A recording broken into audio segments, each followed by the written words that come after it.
ઝાલોદ તાલુકાના કાળીગામ તેમજ મીરાખેડી સહિત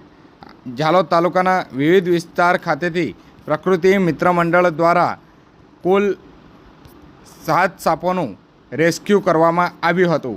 જેમાં કાળીગામ ખાતેથી બેન્ડેડ સ્કેર સાપનું રેસ્ક્યુ કરાયું હતું। મીરાખેડી ગામેથી 5 ફૂટ લાંબા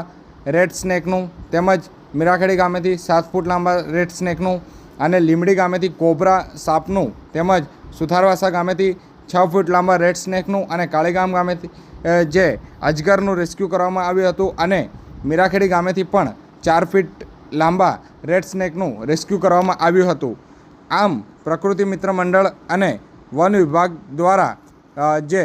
ઝાલોદ તાલુકાના મીરાખેડી, કાળીગામ, સુથારવાસા, લીમડી સહિત આસપાસના વિસ્તારમાંથી કુલ 7 સાપોનું રેસ્ક્યુ કરાયું હતું। જો કે કહી શકાય કે આજે તારીખ 4/7/2024 ગુરુવારના રોજ સાંજે 4 કલાકે મળતી માહિતી મુજબ પ્રકૃતિ મિત્ર મંડળ અને વન વિભાગના સ્ટાફ દ્વારા ઝાલોદ તાલુકામાંથી કુલ 7 સાપોનું રેસ્ક્યુ કરવામાં આવ્યું છે અને તમામને સહી સલામત સ્થળે છોડી દેવામાં આવ્યું છે।